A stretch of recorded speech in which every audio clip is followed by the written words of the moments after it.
Kasi wamaliza utata kuhusiana na sakata la dabi ya Kariakoo. Nini kinaendelea kuhusiana na hii issue ambayo imekuwa ikizungumziwa sana kuhusiana na kuahirishwa kwa mechi ya dabi ya Kariakoo Young Africans ambayo ilitakiwa kuchezwa March 8, 2025. Mechi hiyo ikaahirishwa kutokana na sintofahamu zilizotokana na kwamba Simba walikatazwa kufanya mazoezi na watu ambao wanasadikika kuwa ni watu wa karibu kabisa wa Yanga, makomando wa Young Africans ambao waliwazuia kuingia katika uwanja wa Benjamin Mkapa na kufanya mazoezi, kitu ambacho kipo kikanuni katika kuhakikisha timu nyingine inafanya mazoezi siku moja kabla ya mchezo. Bana, taarifa sasa rasmi kutoka kasi tunayo hapa na imeshakwisha kutufikia rasmi kabisa. Ni kukaribishe kwa wewe ambaye ndo kwanza unajiunga nasi. Hii hapa ni HNT Media ambayo inakuletea taarifa za michezo kila wakati, kila saa. Mara tu baada ya hapa si kazi yetu kuhakikisha kwamba tunakuletea taarifa zetu moja kwa moja kabisa. Kama huja subscribe basi nikwambie umeshakwisha kupitwa na taarifa nyingi. Ili usiendelee sasa kupitwa na taarifa zetu, hakikisha kwamba unabonyeza maandishi ambayo yameandikwa subscribe hapo chini ya video, lakini utaifuata alama ya kengele, utaibonyeza, utairuhusu kwa kufanya hivyo kwa kufanya wewe uwe wa kwanza kupata taarifa zetu tunazokuletea kila siku kila wakati hapa kuna TV yako pendwa ya HNT Media. Bana, taarifa sasa kutoka kasi zimeshakwisha kutolewa na kasi wenyewe wameshakwisha kuthibitisha kwamba wamepokea shauri kutoka katika klabu ya Young Africans ambalo limewafikia tarehe 17 Machi, ambapo Young Africans waliweza kutuma shauri hilo kasi kuhitaji kupata haki yao ambayo wanaidai kunako ligi kuu ya Tanzania bara NBC Premier League. Bana, taarifa hiyo ambayo Young Africans waliweza shauri hilo ambalo Young Africans waliweza kulituma kasi ni kuhusiana na kudai alama 3 na magoli 3 kunako mchezo namba 184 ulioahirishwa na bodi ya ligi pasi na kufuata sheria na taratibu za kuahirishwa kwa mechi. Bana, Young Africans wamekuwa wakilalamikia sana kuhusiana na sakata hilo kwamba wao bwana walipeleka timu uwanjani na walifanya kila kitu kikanuni kabisa, lakini wanashangaa kwamba mechi ilisogezwa mbele, iliahirishwa pasina kufuata utaratibu ambao kikanuni ilitakiwa Young Africans wataarifiwe kwa barua au kwa namna yoyote ile, tofauti na jinsi ambavyo bodi ya ligi waliweza kutoa taarifa katika mitandao ya kijamii ambazo Young Africans waliziona kwenye mitandao ya kijamii, lakini wao kama taasisi hawakupata taarifa hizo. Kwa hiyo wao hawakuwa na taarifa kama mechi imeahirishwa, wakaenda uwanjani na wakafanya kila kitu cha kikanuni. Uwanja ulikuwa umefungwa, uwanja ulikuwa umefunguliwa kabisa na meneja wa uwanja alikuwepo. Kwa hiyo Young Africans walifanikiwa kuingia uwanjani na wakafanya mazoezi na wakaamua kurudi kutokana na kwamba taarifa hiyo ambayo ilikuwa imeenea kwamba mechi imeahirishwa, lakini wao walifanya yaliyopaswa kufanywa kikanuni kabisa. Kwa namna hiyo sasa, kwa nukta hiyo, Young Africans wakaamua kwenda kasi ambapo kupeleka shauri lao la kudai alama 3. Mbali na hivyo katika shauri lao walishinikiza pia bodi ya ligi kujihuzuru kwa kutokuwa na imani nayo kwa sababu ya kuahirisha mechi pasina kufuata utaratibu. Hawawezi kutofasiri sheria na taratibu ambazo zinahitaji ziongoze ligi kuu Tanzania bara NBC Premier League. Lakini si hivyo tu, pia katika majibu ambayo yameletwa na kasi, Simba nao wamehusishwa katika hili, lakini kimsingi Simba wanailalamikia na wao bodi ya ligi.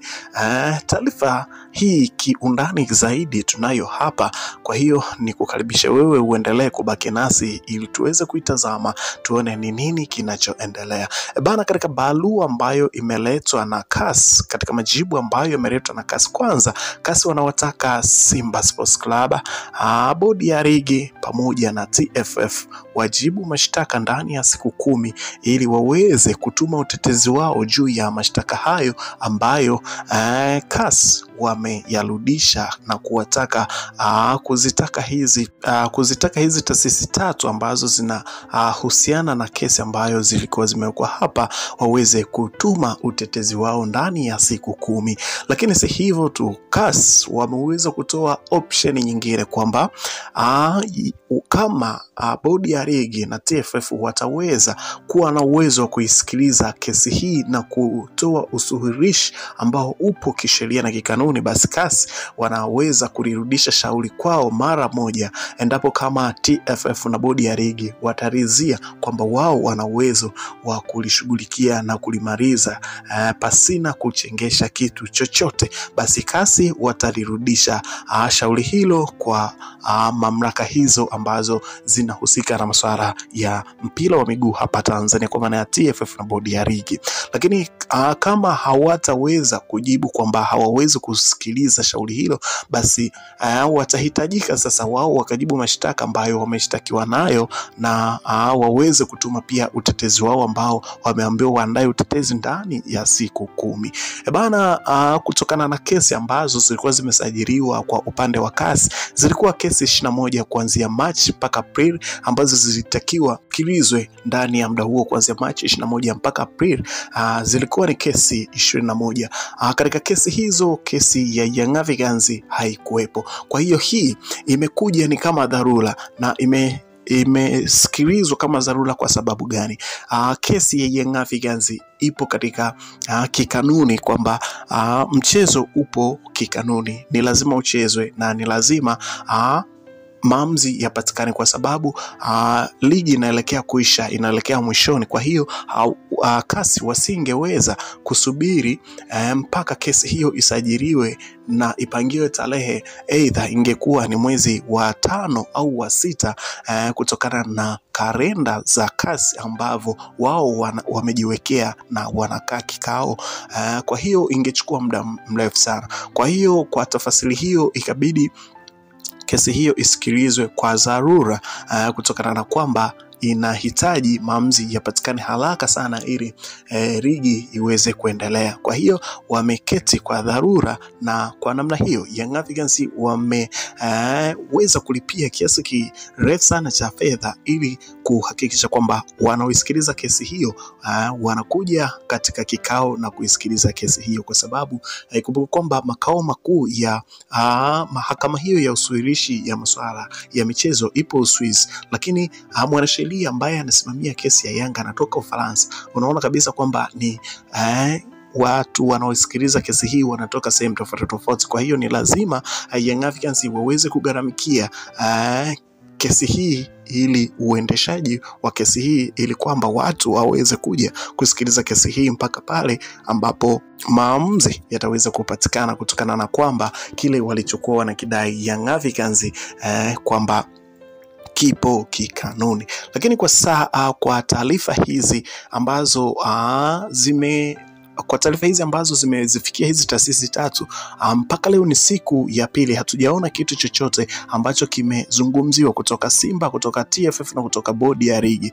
Na imekuwa ni utaratibu wa bodi ya ligi kupuuza vitu kama hivi, kwa sababu pia umeona kabisa mpaka Young Africans wanafikia maamuzi ya kwenda CAS kupeleka shauri lao ni kutokana na kutopewa ushirikiano katika mamlaka hizi mbili, kwa maana kwamba bodi ya ligi na TFF.